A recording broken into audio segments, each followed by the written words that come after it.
Hey guys, it's Rose, your Top of Bricks here with another live commentary. Today's video is going to be taking a bunch of LEGO Harry Potter figures which I believe are below par since the theme was revamped back in 2018.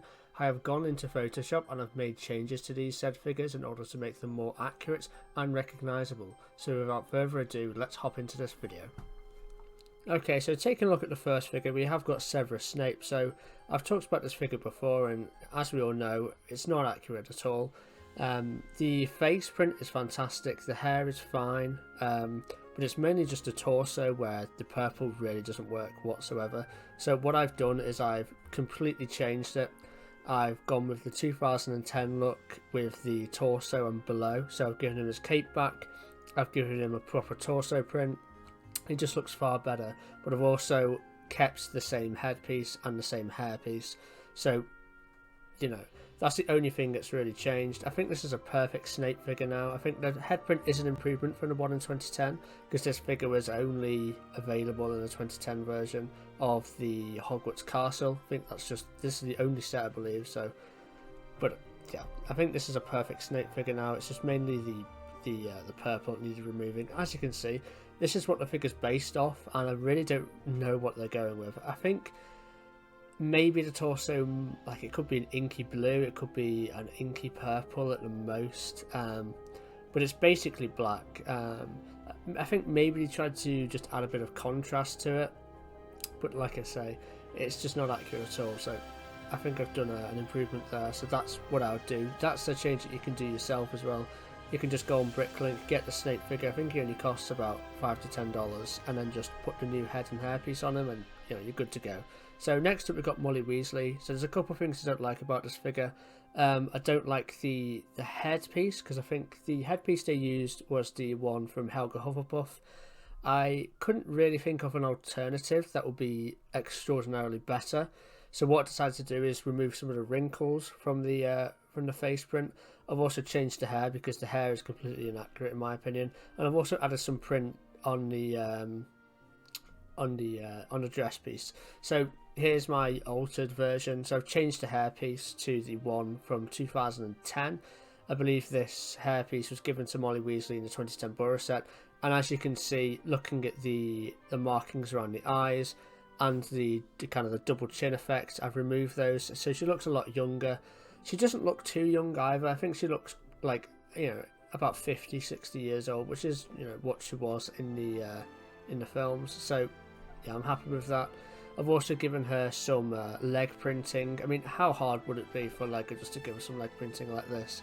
The leg printing I used was actually from Leia, from the 2021, oh no, 2020, I think it was, X-Wing set, yeah, 2020. So I've just put a mask over that and changed the colour, and that's basically the printing. And it, you know, it's not hard for LEGO to do a print like this. I don't know why they didn't, but hey ho. So looking at Molly Weasley, as you can see by her face, she doesn't look that old, and I think with the Helga Hufflepuff face, she looks like she's 95. So yeah. Go next into Tom Riddle. So I really have a problem with this figure. Well, a problem. I've got many problems with this figure.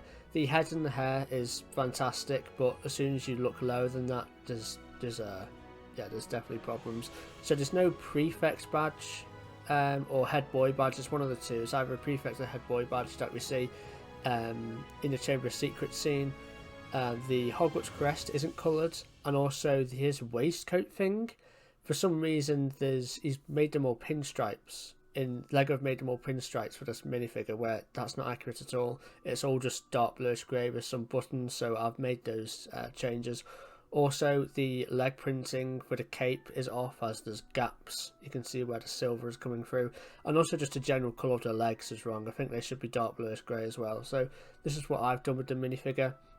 So as you can see, I've added the prefect badge on the top right. As you can see there.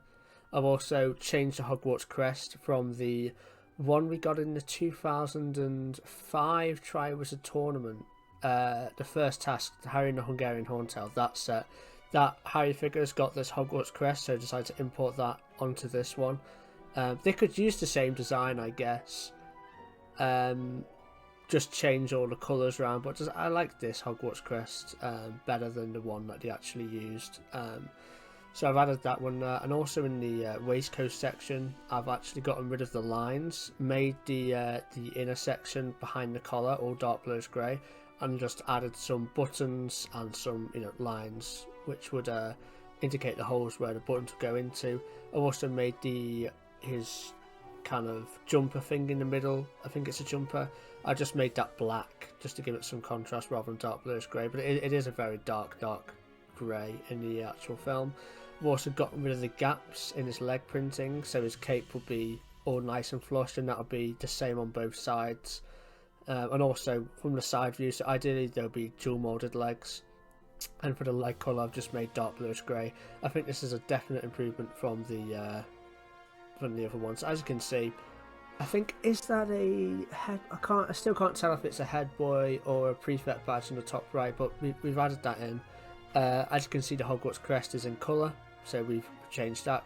The jumper in the middle is clearly a very dark grey, so we have made that black, but it wouldn't be incorrect to make it dark bluish grey, but I've only done that for the contrast, as the jacket itself isn't a light grey really, it is quite a dark grey still, and as you can see, there's no lines on it, there's just buttons, so we've sorted that all out. So this is probably my favourite improvement out of the lot. So our next figure, we have got Draco Malfoy. This figure isn't too bad. The problems I have with it though is the eyebrow colour. They're actually like a reddish brown, more so red than brown to be honest, which is not accurate at all. They're also a bit thick and a bit too big, so I've made them smaller. And also the hair colour is like a yellow rather than a blonde, where Draco Malfoy in films, even in the Philosopher's Stone and Chamber of Secrets films, he has quite like blondish whitish hair. So this is what I've done. I've made the eyebrows smaller. I've also changed the colour of the eyebrows, so they're brown rather than like a reddish brown. Just a slight change there. And I've also changed the hair colour, so it's blonde. I think he actually had this hairpiece back in the 2010-2011 wave of Harry Potter set, so in some ways they've gone backwards. But yeah, I'd much prefer this edited version of it.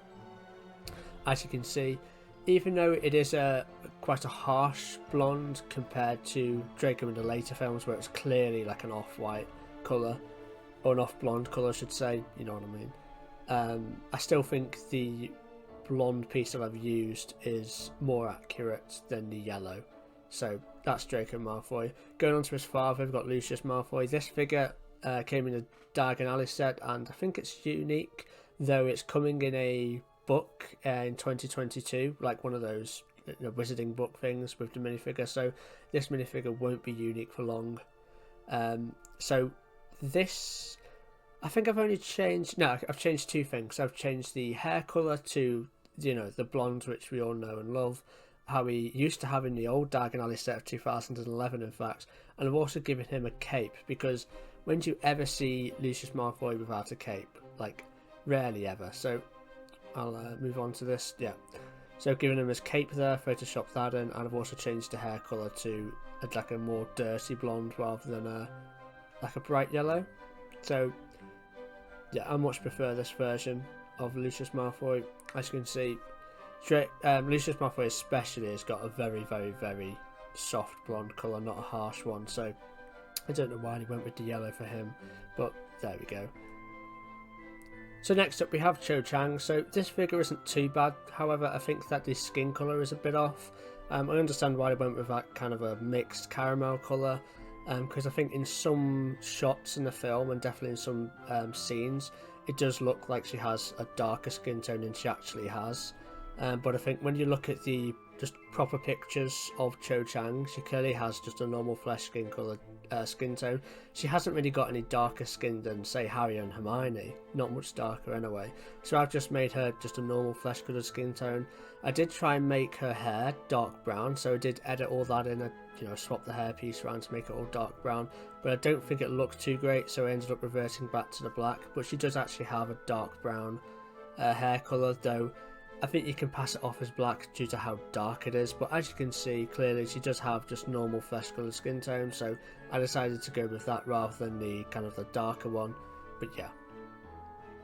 So next up we got Nymphadora Tonks, and I think this is the last one on our list. So the only thing I changed with this figure is the actual hair colour. I just made him purple. So I don't know why he went with a brown colour. I think that's just a complete oversight from Lego's part, as in the film she clearly has her hair in purple. I've actually done the same purple as the one from the game, so a lot of people, when they make a Tonks custom figure or like a mock figure, they use like a bubblegum pink colour, like a bright pink, but I do think that's inaccurate. I think the normal purple or the dark purple is probably the most accurate here. I guess that Lego saw these pictures of Tonks and decided, you know, it's kind of both purple and brown, so which would be cheaper to make? Probably the brown, because that's probably a pre-existing hairpiece, I assume, where the purple certainly won't be. So that's why I think they went with the brown, but obviously the purple, in my opinion, would be more accurate and would be more recognisable as Tonks. So that about wraps up this video. If you enjoyed this video, make sure to leave a like and don't forget to subscribe to see some more LEGO Harry Potter content.